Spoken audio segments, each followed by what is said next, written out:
Hello and welcome to my brand new podcast. I'm Nicky Raby and I'm thrilled that you're joining us. I do lots of things. I'm an actor, coach, writer, speaker and a mum. And in my coaching work, I work with creatives, personal brands, freelancers and small businesses. In this podcast, I want to talk about success, but not in the traditional sense. I want to bring you conversations that discuss success, what it means, and how there are many different versions. We're going to be talking about business, branding, becoming visible, saying no, saying yes, and how you can create a thriving portfolio career doing more of what you love and less of what you don't. Sometimes there can be a certain mystery around the online world, so I'm going to be asking my guests how they started and grew, how they get paid, how they stand out, and how they create success on their terms. As always, please check the show notes for all things we mention and come and say hi over on social media at Nicky Raby or via my website nickyraby.com/podcast. In today's episode, I'm talking to my lovely friend, Lucy Sheridan. She's a Hay House author and the first and only comparison coach. She helps people all over the world go from compare and despair to comparison free in their life and their business through her unique specialist coaching experiences and events. Lucy and I met way back when we did our coach training together, and she's been such a support in my business and my life. And I'm so excited to share this episode with you. I know you're going to fall in love with her. She has so many brilliant nuggets to share, and she's a real trailblazer for doing things your way and showing up as the true version of yourself. I really hope that you enjoy the episode, and as always, I look forward to your thoughts. Here it is. Lucy Sheridan, hiya. Hello, how are you? Yeah, I'm good, thanks. How are you? Yeah, really well, thanks, Nick. Great. So, I mean, I've shared your name. I've spoiled the secret already. Yeah. But like, if people don't, but if people don't know you, would you kick us off with just introducing yourself and what you're all about, really? Oh, definitely. Well, I'm Lucy Sheridan, and I think I'm best known for my work as the comparison coach, which I think I appreciate is the most niche job title in the world. But stick with me, all will make sense. But yeah, I'm all about the business of stopping people from comparing themselves to other people. It really is that simple. It's a life's work. I don't know if I'm going to crack it in this lifetime, but I'm up for the challenge. Absolutely. Oh my goodness, it's so rife. And I know that you are the first and the world's only one to do this, but the conversation is popping up everywhere at the moment. Oh, it certainly is. I definitely didn't invent comparison, and as much as I'm very closely associated with this topic, anything that gets people talking about it and breaking the taboo, I'm a massive fan of. It's so true. It's so true. So you and we met in Crewe in a slightly ropey conference centre where the coffee was terrible and the halitosis was even worse. And they weren't necessarily connected. It was just that smell of dehydration. You're like, oh man. So we met when we first started trying and learning and beginning our coaching journey. I know quite a bit of your story, obviously, but take me back to that moment of retraining and going back to that career change for you. Oh, gladly, yes. Well, I started when I was doing the coaching training, I was there as a bit of a passion project almost, because I was working in the advertising industry, and it's not like we were saving lives or anything, but it was a very high pressure environment. I developed quite acute anxiety, and just really, at the risk of sounding a bit dramatic, I'd lost myself. Yeah. I didn't know who I was, what thought was mine versus what thought had been given to me. I didn't really know where I was going. The industry and the job that I'd fallen in love with I'd now come to loathe. The politics had become suffocating, and I just needed a way out. So I started off in the self-help section of Waterstones, but then my Google searches took me on a little bit more potent, intensive kind of self-development experience, which was the personal life coaching training. And it was on attending those days of study where you and I were lucky enough to meet on one of them that I realised that this content wasn't just interesting, but it was very nourishing.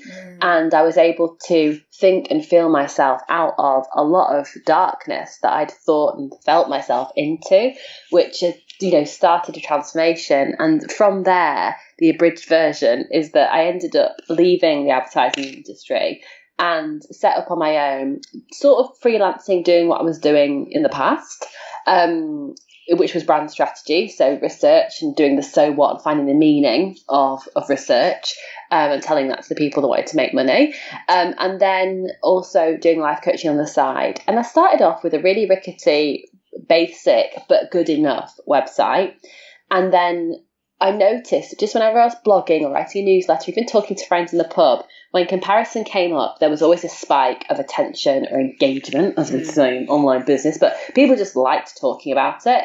And yet it was such a taboo. There's a lot of shame around comparison, which has got to go. And from there, it caused me to reflect a little bit further even, which was, okay, so I love this topic. It's followed me around my whole life. I've got a lot to say on it. I've got a lot to share on it. I've got a lot that I can help people soothe their own comparison and get their own self-focus back. Okay, I'm going to run a test. For 90 days, I'm going to turn on this comparison message, and it's all I'm going to talk about. All I'm going to talk about is comparison and our relationships with ourselves and others, what it means for us, how we get over it, why it crops up, how social media plays an influence. And if after 90 days no one's interested or I'm not seeing any traction at all, then at least I'll have given it a shot. Yeah. But I think I was about 2 weeks into that, having changed all my social media profiles, my email signature, etc., and my tweaked my website for like a temporary fix. That like journalists were starting to email me via Twitter, and I was getting invited to come and do talks in schools and that sort of thing. And so I very soon into that period really felt like my head, my heart, my gut were joining up, that this was going to be a body of work that was going to last much longer than a 90-day messaging test. Yes. And that, cut to today, and I'll be 5 years in business in a couple of months. That's where I kind of find myself, and I haven't got bored of talking about comparison. I am no way finished helping people try and get over comparison, and it's still a topic that I'm absolutely obsessed with. So yeah, from kind of working in advertising and selling makeup to helping people with comparison. I know it's a bit of a leap, and it's definitely been a winding road, but I could not be happier to be here. Amazing. What if people are new to this conversation of comparison, how does it show up for people? I think it's interesting in that you might find that there are people that trigger feelings within you that don't feel so good. So for example, if you see, Debbie from accounts posting something and you feel like, oh, for goodness sake, Debbie. Oh, or like, Debbie. she's off on holiday again. Like, how does she afford it? Like, blah, blah. Wish my husband or a partner would take me away. La, la, la. And we know that we come across comparison because there are those things that trigger those feelings in us. They trigger the judgments. Yeah. And then we feel lesser than. So we compare ourselves to what someone else is doing, being, achieving. And we always fall short on that. So rather than looking at that person as an inspiration or looking at them as a case study about what's possible, rather we look at it from a point of view of a zero-sum game. As a win for Debbie is a loss for us, basically. And like our mate finding a really great lover who treats them really, really well feels like one less person on the market for us to go out and meet, versus showing us that love is possible to find even in the craziness of the modern world. So comparison will affect us all in different ways, and some people don't experience it.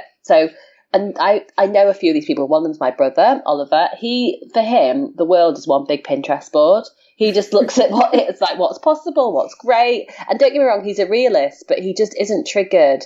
And negative feelings aren't triggered by what he sees other people doing. He just kind of lets everyone get on with life, and he does the same. Yeah, Matt's a bit like that. He's like, oh, good luck, pal. That sounds great. Even though, like, he might want that thing so badly. Yeah, exactly. And that's the thing. I have had to really try and work the muscles of that, and I'm just not there yet. I'm not 100% there yet, but the awareness is everything in terms of how it affects us, because we know we're comparing when we're feeling jealous, when we're spending a little bit too much time on someone's Instagram feed, or a little bit too much time on their Work With Me page of their website, sussing them out. And then it becomes different, and it changes from research to sussing someone out. And we know they're different because they feel very different.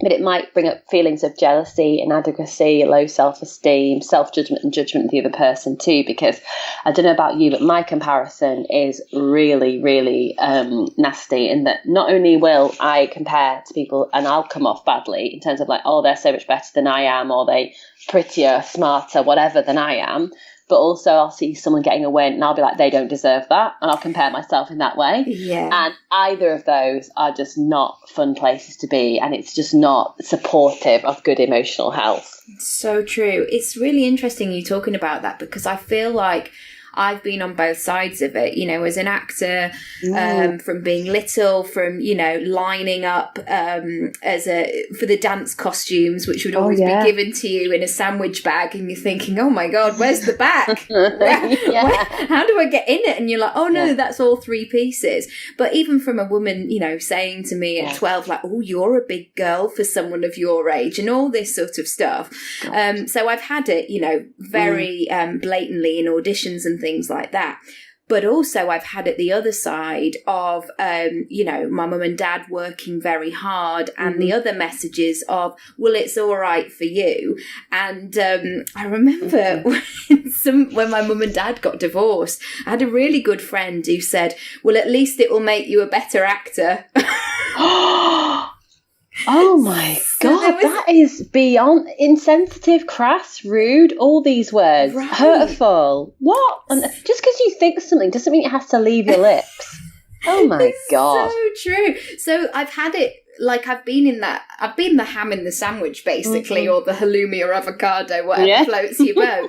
But it's quite painful on both sides as well. And I think this online world is fascinating, because we really don't have to leave our houses for entertainment unless we choose to. We can actually feel like we've experienced something, or we know exactly what's going on without leaving the house, which is actually quite dangerous, because we're seeing a 15-second story of somebody's life. Yeah, completely. And we make so many assumptions as well. And I know that it's a really well-worn phrase, but you never really, really know what's going on in the background. You just don't. You might think you do, but you often don't. And the irony is that we forget that we participate in this filter factor as much as we're affected by it. So, for example, I can reach double figures taking selfies attempts, you know, before I post anything, just like a Kardashian might. And then go, oh God, the washing's in the back. Yeah, exactly. Like, oh, I'm going to have to move around now. But equally, you know, I see a blogger posting a beautiful outfit while she's on the streets of Paris,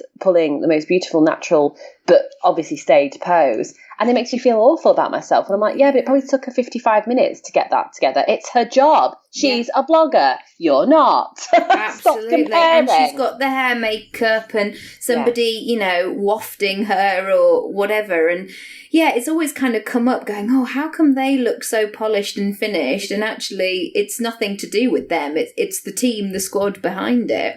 Definitely. When we were like in that room, going back to that grimy old conference room as well, I really found, I mean, we've said this personally as well, I really found a kindred spirit with you, because I knew that you didn't want to just, I'm doing this inverted commas, like just be a life coach, as in like, oh, that might be quite nice. Like, I always knew from the get-go that you had a bigger vision, a brighter light to shine, a bigger purpose, really. Is that, I mean, I'm making all these assumptions, but is that true? Did you feel that? And has that been something that's maybe progressed over time? Well, firstly, thank you, because we're pals and like, I really love you as a mate. So thank you. I really received that. I did feel like once I arrived at the coaching that I'd found something that was like my thing. And I'd seen, you know, mates that had played instruments and I'd seen that look in their eyes, or danced, or, you know, watched Sunday League football, and it gave them something which was just theirs. And when I found the coaching, as much as it was studying, a lot of the content was pretty heavy. You know, we did have one toe in kind of neuroscience at times. I just feel like it had found my thing, and I felt like I could see a life for myself helping people in that way. So I did have a big vision. But I wasn't sure how it was going to come about. But I kind of trusted myself enough to think I'd figure it out. And because as well, I know you share this as well, Nix, we're here for the long game.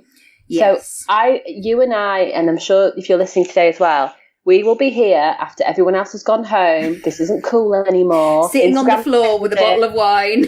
Exactly. Like, hi, how you doing? And I'll still be doing it. I will still be doing it. And I've already seen a lot of, in the 5 years we've both been in business, I've seen a lot of people come and go that were supposed to be the next big thing. But they haven't broken the mainstream in the way that I've been able to, or they haven't been able to have the consistent business that I've been able to, just kind of using my business as a case study. And that's observation that I've kind of had there. I do definitely feel like I was lucky enough to find something that really, it's so cheesy, but lit me up. Yeah. And that I could do in my spare time, but now I spend every day doing it, and it still gives me something new, and I'm still learning about people. And even, in terms of increasing the depth and breadth of my work too, I've been Googling things that I might want to study to bring to my work. So even things like cognitive behavioural therapy, because I'm now realising how much of comparison and things that my clients need help with is unpicking the past. But as a coach, I'm not qualified to deal with that because it's about the now and the future.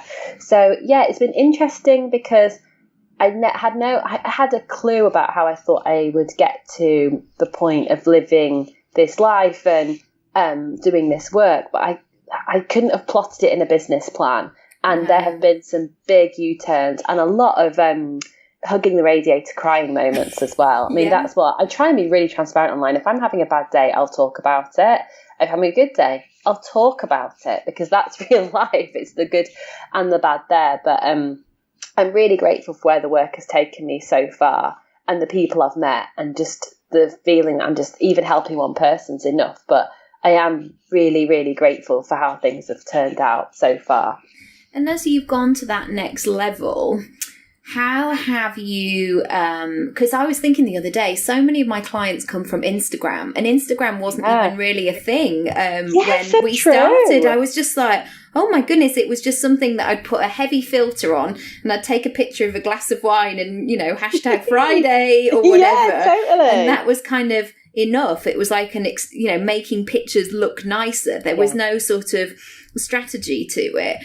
As your following has increased and that sense of people knowing you and you becoming more visible, what boundaries have you had to put in place, and how have you managed that? Because they weren't saying that when we were training to be coaches. And I think this is the thing, that these days, in order to have that presence or to get clients or whatever, it isn't just from sending a newsletter every week. There's a lot more to it than that, and there's a lot more competition, I would say. So how have you navigated that progress apart from using wine?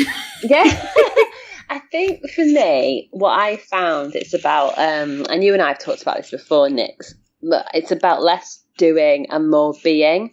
So being the type of person that has good boundaries. And when you say the word boundary, that brings to mind for me, a boundary for me is an energetic line in the sand which tells people what you're available for and what you're not available for. So then just giving you're able to give out energetically almost what's going to be cheeky and what's not. I didn't used to have any boundaries, so I would have very depleted energy, and I get people asking me, I get people that I didn't know on Facebook saying, hey, could I take you for coffee? You tell me how you got your book deal. I'd be like, no coffee you could ever buy me would make that worth my time. Yeah.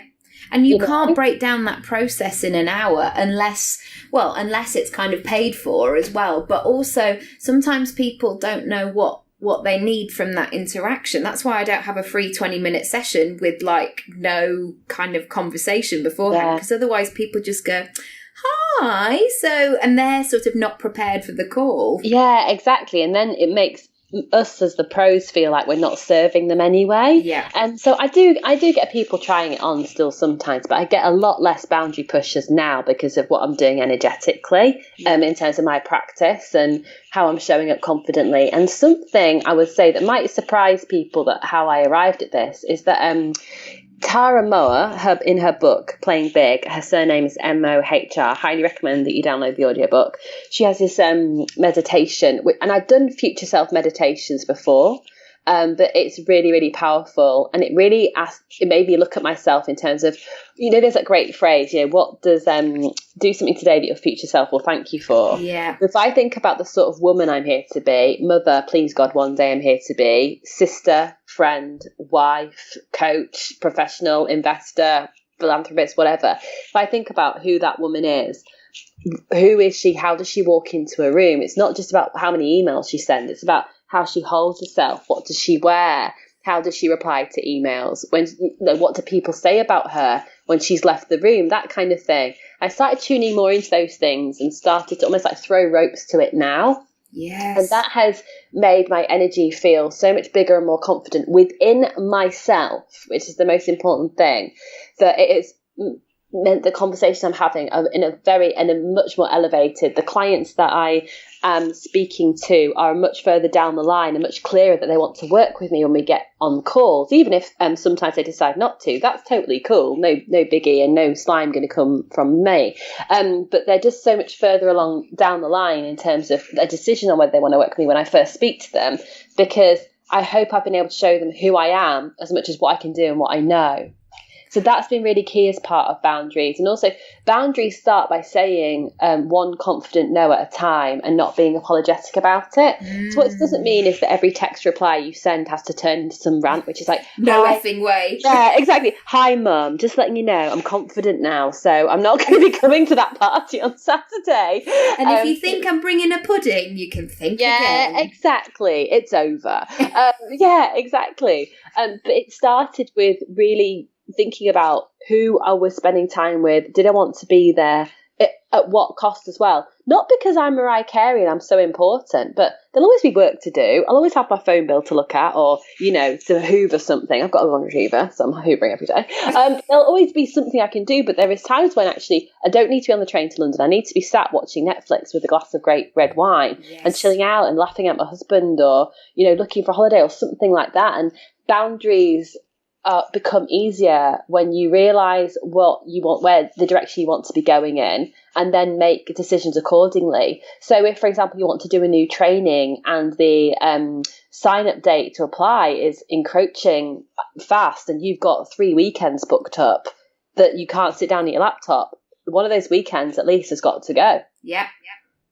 Because you either want it or you don't. And this is the thing, it's like something that's been quite interesting that I've heard in a few podcasts recently. I forget who said it, but it's, instead of saying like, I haven't got time, it's not saying that's not a priority right now, or that's not a choice I'm going to make right now, because it gives us back ownership of things. Because people might be listening to this thinking, oh, well, it's all right for you, but your mum isn't as pushy as mine, or your boss isn't as pushy as mine. It's like, well, first of all, how do you know? But second of all, but there's always going to be someone that's pushy, and we kind of have to take ownership of the relationships we have and how we participate in them.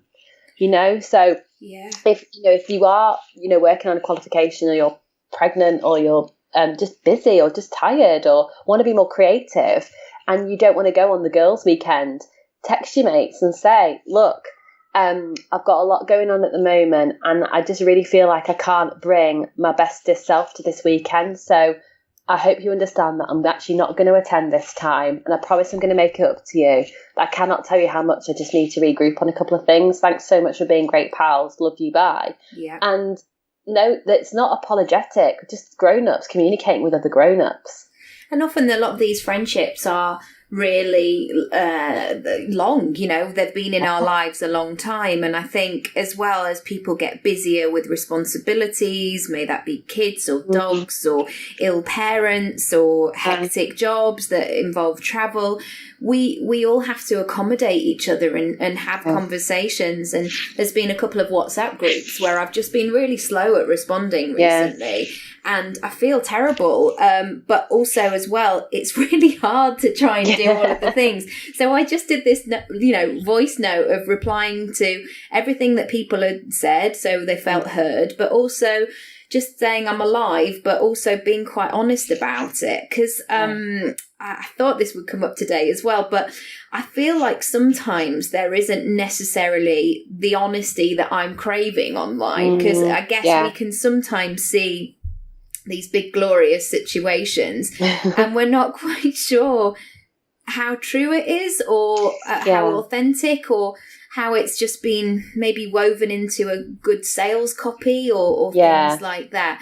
How have you found a way to navigate and to truly align with your story and your copy and not get sucked into the comparison trap, as you may say, but like not just do what other people are doing online?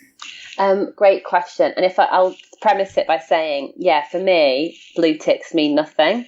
Yeah. If I've got my phone in my hand and you WhatsApp and I'm at self-checkout at Tesco, I have not engaged with that communication. Yeah. And I'm going to need you to give me the benefit of the doubt, safe in the knowledge that I will always give you the benefit of the doubt. Right. You know, like, I think there's this thing, like, because of the immediacy of communication, like, we're entitled to people's attention. We are not. We are just not. And I don't expect to be entitled to someone else's. And I hope, and it just, that is a bit of a gripe in mine, into the immediacy that we expect people to reply. But anyway, okay, staying in your own lane and not comparing. I think something that I've seen happen, and I dare say will continue, is that there are as the coaching and well-being and lifestyle businesses continue to form this burgeoning and hugely profitable industry with more people coming into it every day. We're seeing it's quite fragmented, but there's quite a lot of homogeny. So as much as it's easy to look at people's websites who say they are achieving and doing certain things. I always say that with a pinch of salt, but anyway, and they say that they're doing certain things, and it's easy to think, okay, well, I'll just look at their about page and see if I can craft something similar. The thing is that there are different styles of coaching or business, but I certainly can spot now who has trained with who, because the machine is spitting out one way of communicating. And so I think actually to compare and then copy some of these coaches that have trained with certain schools, and you'll know who I'm talking about, trained with certain schools, is actually potentially career suicide, because there's so much homogeny that if I can spot, just like you can spot a pop star that's worked with a certain manager or writer, they've got the same Timberland boots on, hang about. If I can spot that there's that homogeneity there, then that to me says it's not that different, and that it's cookie cutter and it's not unique. And so it's been pretty easy to kind of follow that principle of, like, you do you when it comes to crafting my brand and what I'm about, because I just want to be me, and talk in my own language and order the information in the way I want to order it, and describe things how I would describe them. Like, I can't really spell very well, and my grammar's not 1,000,000%, but I'm not going to apologise for that, because I'm a human being. And sometimes my copy editor misses things as well, but my copy editor's my mum, so Absolutely. I think the temptation is to think, oh, it looks like that's working for them, so I'll do that too. But actually, you're really missing out on standing out in the most true way by just being yourself, and having, like, for example, having the pictures taken in a more authentic background location and that sort of thing. Because I've seen people, like, looking like they're on private jets, but they look like they're so uncomfortable. There's no way I believe that they fly private a lot, but even that they've been on a private jet before. It just seems it's so like a competition winner. Yeah, exactly. And they're kind of like, their smile is like the clenched teeth emoji. It doesn't look like a vibrant kind of expression. So it's really easy to get sucked into thinking about, I've got to join the machine, I've got to do it this way. But I have just done things my own way. Always started and led from a place of building relationships, and my business has quadrupled as part of that, because I'm kind of as much marketing and talking about what I'm doing to see if I like the other person as well, because I think I am a bit Marmite. I know I trigger people because they email me and tell me, which is delightful. I've had it as well. It's so weird. Episode, but yeah, I know that I have that reaction, but I'd rather be a Marmite brand person message than join the homogeneity of others kind of coaching businesses, I guess, and I'm trying not to be bitchy, because to be honest, like, I'm not going to judge how another woman earns her money. I just feel like, listen to what people say, but don't be dictated to, and do some more homework and work your own judgment, rather than just following a load of PDFs that you've ultimately bought through a course and then outputting what comes next. It just seems like such a waste of your own talent and energy. And give yourself permission to figure it out as you go along as well. I've really changed how I feel about my business in the last few years, and it's exciting now to be like, oh, what comes next? I wouldn't want to, you see certain coaches, they start with certain messages, then move on to the same other messages of people that get to that certain time in business, and it's just boring. Yeah. And for me, it's really exhausting to see that, imagine that there is only one way to do it, especially if that age and stage that I'm in my own life is so far removed from that. Like when I was sitting in a chair with Oscar in those early days, I was seeing all these messages of the only way to do business or be a personal brand or whatever it is to do this. And I was like, I can't even walk in a straight line. Or I'm just like, or also it's like, it will be lovely to go on a treat to, Fiji or whatever, but also I can't really leave my kid at this stage because I think he'd be a bit annoyed. No, absolutely, yeah. He needs the boob. Right. And that's another thing, isn't it? It's like you don't need to go to Fiji to have a very fulfilling life that looks good on the inside and the outside. Yes. So it's things like if I have a photo shoot, I'll buy a denim shirt that's in like better quality, but I wear denim shirts all the time. I'm not dressing up. Do you know what I mean? Yeah. And I think that's important in terms of give it a good iron. Yeah, exactly. But I think that's important in terms of authenticity. It's like not pretending to live a life that you're not. Because I suppose it's like this is just a bit what's the word, like visceral for me, because like 5-6 years ago, my husband and I lost our house, so we had to move in with my mum and dad. So for me, wealth is not. It's a very rich tapestry in terms of my picture of what wealth is. But I'll tell you where it starts. It's not being bothered to cook and saying, come on, let's go to Pizza Express tonight. Yeah. Or going to do the weekly without a discount code. Without a discount code. Going to do the weekly shop and knowing that like when I hand it over to pay, there'll be no quibbles. Yeah. It's I went to see my friend in LA in October, and I went first class and just paid off my business debit card because the cash was there. And that is wealth. And I'm not going to blog about that or do a blog post about how you can fly first, because like no one's business. It's my business. Yeah. But to do that once in a while feels really amazing. But it doesn't have to, like, your wealth and how you feel about the abundance of your life should be absolutely unique to you. Yeah. Should be absolutely unique to you, and take the time to work out what your signs and tick boxes are actually, rather than borrowing them from someone else or adopting those that you think you should have. Because if you're standing in your beautiful mansion in a Primark t-shirt, nobody cares.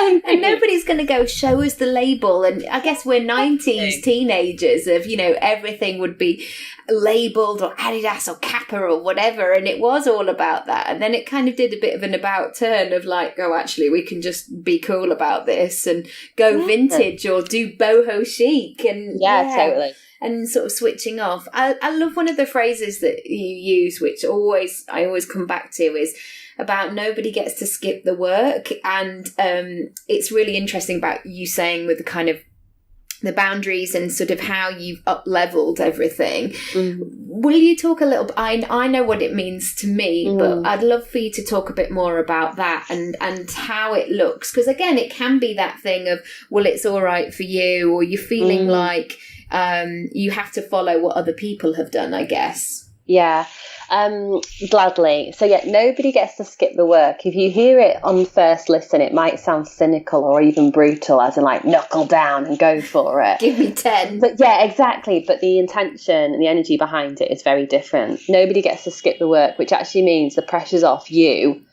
pretending or striving to be an overnight success. Yes. You will never have nothing. You will not be let off anything you need to learn, especially in business. So judgmental attitudes, you'll work on that because it'll land you in trouble. Or working out how to set up email systems, you'll work on that as well. But it's about building your knowledge and exercising your muscles of self-ownership.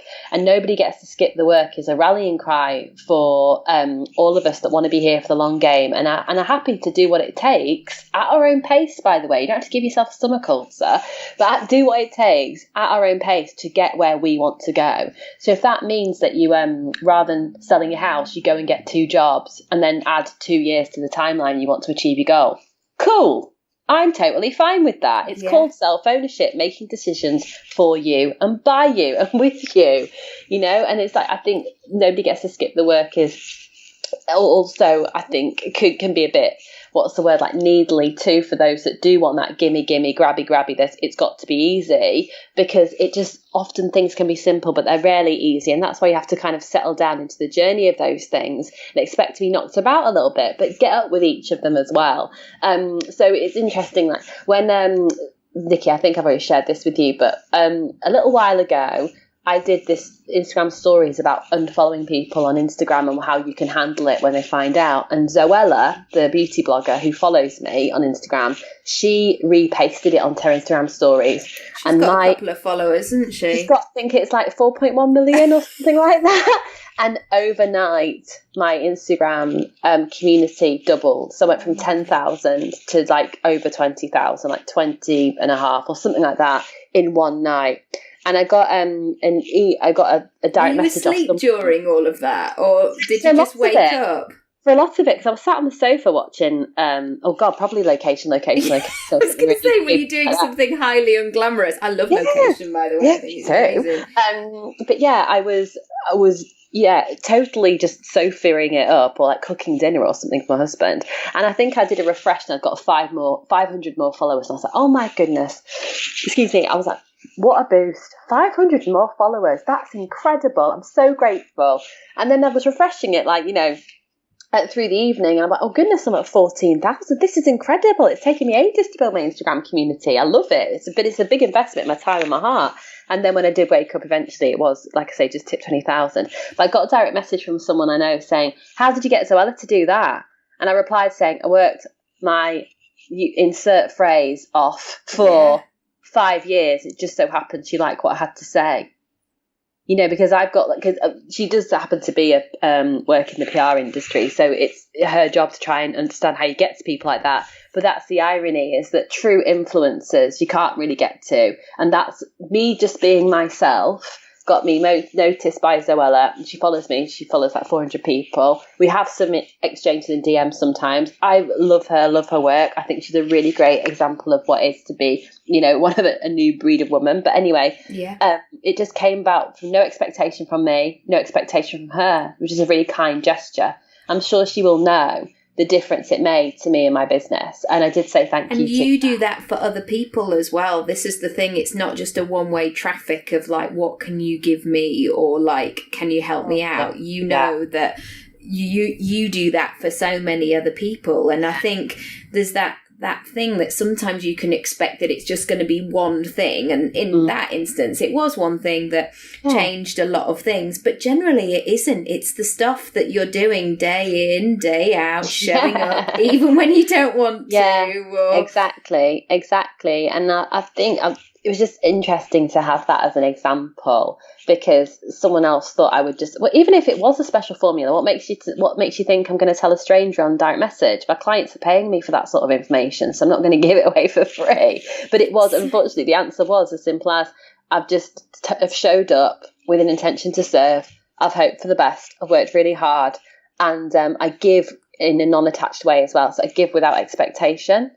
And if I notice I'm wangling for something else in advance, I have a word with myself. Because you can hear Oprah in your ear going, what is your intention? Yeah, exactly. Check it, lady. You're like, all right, Oprah, come on. Why are you everywhere? Pipe down. I love that, actually. I think it's so true what you say about Zoella, because I do think she's such a Zoe, you know, she's such a brilliant example of that CEO of a business or a personal brand, because we weren't taught this stuff at school. I mean, to be honest, we only had a few computers in the library that, you know, someone would manage to turn on like once a week. 90s kids. So we didn't know about how to, I mean, nobody talked to us about running your own business. They certainly didn't with ours. I mean, they thought I was completely loopy for pursuing acting. And one thing I found from a very early age was nobody could help me. And I sort of realised, I've got these downloads for a reason, and I know what the path that I'm supposed to be on. And I'm going to have to figure this out because nobody else gets it. Yeah, it's certainly a clarity bringer, isn't it? When you realise that you're going to have to resource up yourself a little bit and find people that are like-minded that can support you as well, because there's a lot of support out there, and just because you don't know someone that has the information you need doesn't mean you can't join a community or be connected with those that can help. Yeah, and I think people will find that so refreshing, in the way that sometimes there can be that assumption like, oh, well, everything's been taken now, all of the businesses are done, and or like, I'll never get there, so what's the point in trying? But everybody's waiting for you to show up and do what you need to do. Totally. I think we put a lot of pressure on ourselves too. It's important to show up, but like, done is better than good often. It doesn't have to be perfect. It's just important to show up in that way and know that when you go to bed at night, you did something in service to yourself. Yeah. It's true. I've got a couple of questions. One I'd love to know is, what are the daily practices that you have, or the stuff that really helps you?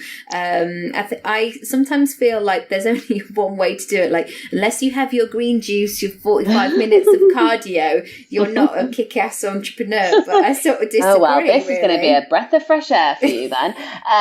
I wake up about 8:30. I try and get up earlier, but it isn't working. So I'm going to say 8:30. Have a cup of Earl Grey, and I'll pull an oracle card or a tarot card, and I'll just journal on what it is saying to me. And then I might listen to like a guided meditation on YouTube, short one, something like 4 minutes or something. I don't have a long attention span. And then I'll get in a shower and I'll get dressed and start my day. It's probably lasts about 12 minutes, start to finish, that whole exercise really. Something that I am starting to do, which I haven't been doing, is have breakfast. I've started working with a personal trainer literally like yesterday, and he's like, you've just got to put something other than tea in your belly in the morning. I'm like, yeah, I know, I was expecting that, but I don't have, it's not high octane, isn't very structured, it's just for me, and it's actually not, as you might have guessed, it's not physical either, which is where I've been trying to just make some changes in my life at the moment, just get a bit more active, because I've just become so sluggish. So sluggish. I'm 35 next birthday, and I want to just feel more vital, a bit like those dogs on the Pedigree Chum adverts. Shiny teeth and a waggy tail. You got it. And finally, I guess, where would you like to be in 5 years' time? I always ask this question, and it comes, in business, in life. I would love to be still doing what I'm doing now, but I would like to be living in the Cotswolds with a couple of kids.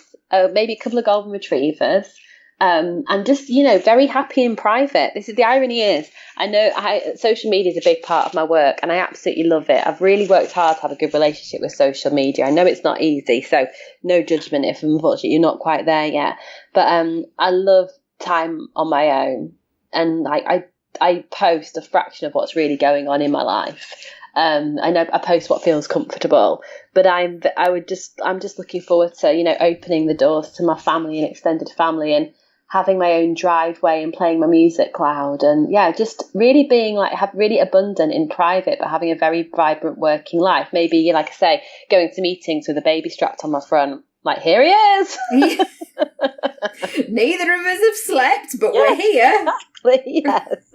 Let's start. We've had words on the train. Oh my God. Well, you know that I adore you, and I think you're amazing. Entirely mutual. And watch this space. If people want to come and hang out and have a chat, or with it, taking in considering of your boundaries as well, come and find you on Instagram. Where should they go?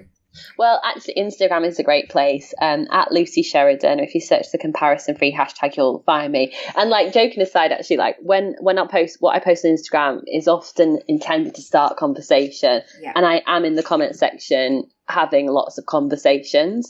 That said, if you can get in touch via my Instagram profile if you want to book a call with me or potentially work with me, and my office will take care of it, and then we'll have a Skype and a cuppa and take it from there. But I have great boundaries, but I am also, I'm a very like tender person too. So please don't feel like you can't approach me. But if you're approaching me and being cheeky, and you know you are, forget it. Yeah, I love that kind of playground. If you know you are. That's so true, actually, about the conversation. And I love hopping on there because there's always so much to say. And I realise sometimes if you don't use Instagram as part of your business, all it becomes is like humble brags of like people. Like there's somebody I know quite well, actually, and all he shares is like fancy places he's been, and I'm a bit like, oh, come on, mate, like, share a bit of heart, but mate, it's different purposes, isn't it? Thank you so much. Thank you. It's been just as much fun as I knew it would be. Oh, mate, and we'll do it over wine soon. Oh gosh, yes, count me in. And me, you, and Nat will go to that Century place you were telling me about. For sure. Okay. All right, love. Thank you so much. See you next time. Thanks for having me, darling. Bye. Bye.